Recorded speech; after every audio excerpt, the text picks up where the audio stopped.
Welcome to Retire Rich, Tales of Financial Freedom with Mark Hernandez and Carlos Lopez from M.A.H. Financial. In this podcast, we guide professionals of all generations, including Gen X, Millennials, and Baby Boomers, to answer an array of questions ranging from building wealth in 401k plans to selecting life insurance policies, including questions about IRAs, dividends, and bond alternatives. So tune in as South Texas's own financial advisors and fiduciaries, Mark and Carlos, draw from years of expertise, interview clients, and share stories of financial wisdom to accelerate your path to achieving your financial goals. Now, on to the show. Welcome everyone to our session on financial planning. Today we're going to dive right into but often misunderstood topic of long-term care planning. Specifically, we'll be discussing a type of policy that combines life insurance with long-term care benefits, often referred to as Indemnity life insurance long-term care. That's a mouthful. With us today is Carlos, an experienced financial professional who is knowledgeable in these areas. Carlos, thank you for being here. Thanks for having me, David. It's a pleasure to discuss something so crucial for people's financial health. Okay, so let's go over the basics. What exactly is this type of indemnity life insurance that includes LTC benefits? And how does that differ from like a traditional LTC? Sure. Well, at its core, this product is first and foremost a hybrid policy. It's primarily a life insurance policy, meaning that it has a death benefit that may be paid out to your beneficiaries when you pass away. However, it also has a valuable built-in feature, a long-term care rider or benefit. This means if you need care for activities of daily living, things like bathing, dressing, eating, or mobility, the policy can provide a monthly payment to help cover those costs. The key distinction and where the indemnity part comes in is how the long-term care benefits are paid out. With an indemnity policy, once a person qualifies for the benefits, the insurance company pays you a fixed monthly amount that's direct or directly, regardless of the actual expenses you incur that month. You don't have to submit any receipts, David, for every expense. This is different from a reimbursement model where you submit bills and the insurer reimburses you up to a certain limit. Okay, so the indemnity feature could offer more flexibility for the holder. Exactly. It offers a lot of flexibility. You receive a set amount and you can use it for anything related to your care, whether it's a home health aid, facility care, modifying your home, or even just covering everyday living expenses while you're receiving care. It gives a person control over how those funds are utilized. Okay, that sounds appealing, but could you offer more explanation how these typically work? What are some key components? Sure. Let's break down the mechanics. First, you generally pay a premium. Many of these policies are designed for single pay or limited pay options, meaning you might pay a large lump sum up front, or you can make payments over 5, 10, or 15 years, and then it's fully paid up. Some also offer ongoing monthly or annual premiums, similar to traditional life insurance. Second, there's a death benefit. This is the amount your beneficiaries may receive if you never use the long-term care benefits. Third, and importantly, are the long-term care benefits.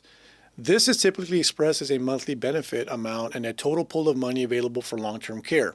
For example, a policy might offer a $5,000 monthly benefit for 48 months, meaning you could have a total pool of $240,000 available for care.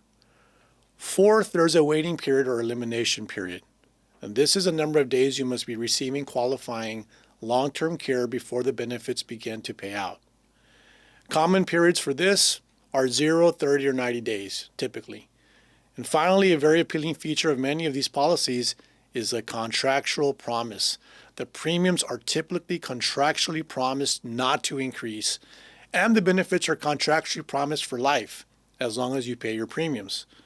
This can provide a great deal of certainty.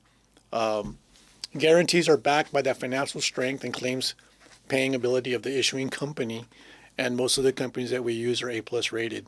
So that's very, very important to understand the reputation of these companies. So the aspect of contractually promised benefits may provide some confidence, especially compared to some of the challenges traditional long-term care policy have faced that have rising premiums. Right. It's a significant significant factor, excuse me. People are looking for predictability when it comes to long-term care costs, and these hybrid policies can provide that. Okay, let's move on to some practical examples to help our audience visualize. Let's start with a single individual, say a 55-year-old woman. How might this type of policy work for her? Oh, what's her name? Give her a name. Let's call her Sarah. Okay. Okay, so Sarah's a 55-year-old single person in good health, and she's also financially prudent. She recognizes the high cost of long-term care in Edinburgh, Texas, where we live, for instance. A semi-private room here in a nursing home can exceed $5,000 to $7,000 a month. And of course, that cost is expected to increase. Home health care also adds up quickly. So Sarah decides to put $100,000 into one of these hybrid policies as a single upfront premium. Here's what she might get. A death benefit, an initial death benefit of, say, $150,000. Long-term care benefit, a monthly indemnity long-term care benefit of, for example, $4,000 with a total pool of $240,000 available for long-term care. An elimination period, let's say typically 90-day elimination period. Now fast forward to when Sarah's 80. At 80, she unfortunately suffers a stroke and requires assistance with at least two of the ADLs, so the activities of daily living. Okay, so let's say that for her it's bathing and dressing for an extended period. After her 90-day elimination period, her policy would start paying her $4,000 a month directly to her. She could use this money to pay for home health aid, or if she needed to move into an assisted living facility, it would help offset that cost. So she gets $4,000 directly, no questions asked about specific bills. Correct, precisely, yeah. It's paid directly to her if her actual care costs are $3,500 a month, $3,500. She still gets the $4,000. If her costs are $5,000, she'll use the $4,000 and cover the remaining $1,000 from other financial resources she may have. The key is that the $4,000 is a contractually promised payment, a payment stream for her care needs, and up to a pool of $240,000. Guarantees are backed by that financial strength and claims by the issuing company. And what happens if she never needs to use that? Well, that's another significant aspect of these policies, David, because if Sarah lives long or a long, healthy life and it never triggers the long-term care benefits, her beneficiaries would receive the initial death benefit, $150,000 or more if it has a growth feature when she passes away, tax-free. So the money isn't lost if she doesn't use a long-term care component. It provides a dual benefit, risk reduction for long-term care and a legacy for her family. Well, that's a considerable advantage over traditional LTC, where if you don't use it, you lose it. Exactly. Yeah, that's why many people find these hybrid policies quite appealing. There's a form of benefit for your premium one way or the other. Okay, let's do an example of a married couple. Okay. How does this type of policy work for them? Is it structured differently? Let's call them John and Mary, both 60 years old. Okay. For John and Mary, married couple, it's a suitable solution because they can often get a shared long-term care benefit together. Let's say John and Mary are both 60 in good health and they want to address potential risk to their assets from potential long-term care costs. They might put in a combined single premium, perhaps of $200,000 together. For this premium, they could secure a death benefit, a combined death benefit of, say, $300,000, which could be paid up on a second death, a long-term care benefit, a shared monthly indemnity benefit of, for both of them, let's say $8,000, with a combined total pool of $480,000 available for their long-term care, and elimination period. Again, let's assume it's a 90-day elimination period. Here's how the shared benefits work. So if John needs long-term care first, he can draw from that $8,000 monthly benefit and from the $480,000 total pool. If he uses, say, $100,000 of long-term care from that long-term care pool, then $380,000 remains for either him to continue using, or if for Mary, if she later needs care in her future. So they're essentially sharing a larger pool of money. Precisely. It's a shared pool. The benefit is that if one spouse uses very little or none of the long-term care benefit, then the other spouse has access to the full remaining pool.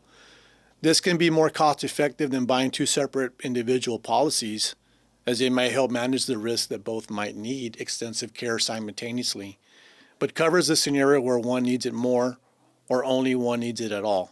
And what if both need care at the same time? Okay, if John and Mary both need care simultaneously, they can both draw from the monthly $8,000 benefit and the total $480,000 pool.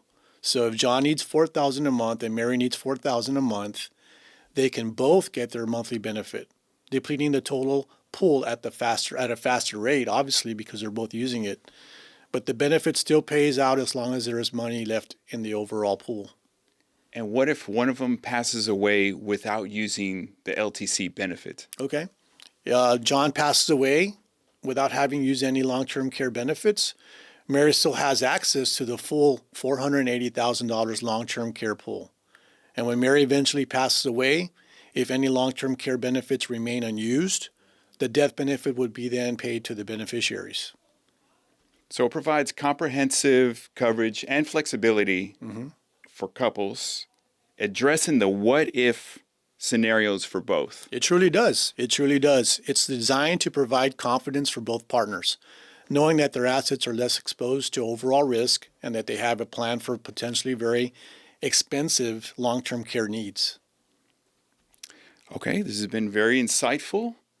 Before we wrap up, what are some important considerations or questions that the audience should ask themselves or a financial professional when looking at these specific types of policies? Yeah, here are a few important points. The first one is your health. These are medically underwritten policies. Your current health will impact your eligibility and premiums, so consider applying while in good health. Next, your budget. Determine how much you're comfortable with allocating to a single premium or ongoing payments.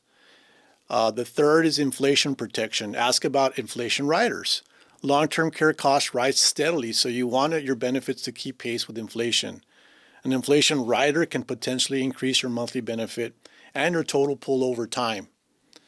The next is the elimination period. Decide what waiting period makes sense for your financial situation. Can you self-fund for 30, 60, or 90 days? The next one is policy contractual promises. You must confirm that premiums are contractually promised not to increase and that the long-term care benefits are contractually promised for the duration of your life. And guarantees are backed by the financial strength and claims paying ability of the issuing company. Next, cash value and surrender value. These policies often build cash value, and some allow you to surrender the policy for a portion of your premiums back if you need or plans changed significantly. Things happen. So understand those terms. Another consideration is the tax implications, right? While generally favorable, discuss the specific tax implications with your financial professional and your tax professional.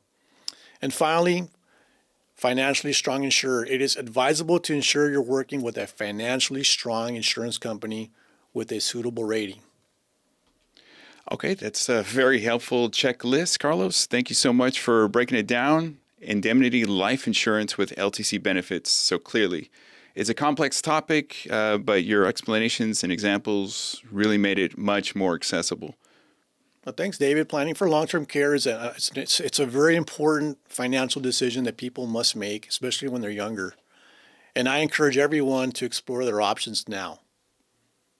All right. Thank you, everybody. I hope you've listened very well, and this helps you lessening the overall risk to your future. Thank you so much, and join us again next time. Thank you for listening to Retire Rich, Tales of Financial Freedom. Have questions about topics covered during the show? Visit our website at www.mahfinancial.biz or give us a call at 956-994-0407. Don't forget to click the follow button to be notified when new episodes become available. Investment advisory services and financial planning services are offered through Simplicity Wealth LLC, an SEC-registered investment advisor. SEC registration does not constitute an endorsement of the firm, nor does it indicate that the advisor has attained a particular level of skill or ability. Insurance, consulting, and education services offered through M.A.H. Financial. M.A.H. Financial is an unaffiliated entity from Simplicity Wealth. Clicking the like button does not constitute a testimonial for or an endorsement of our investment advisory firm, any associated person, or our services. Clicking the like button is merely a mechanism to circulate our page.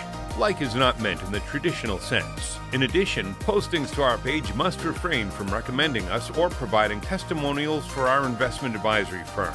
Because the SEC and state securities regulators generally prohibit testimonials, any such postings are subject to swift removal.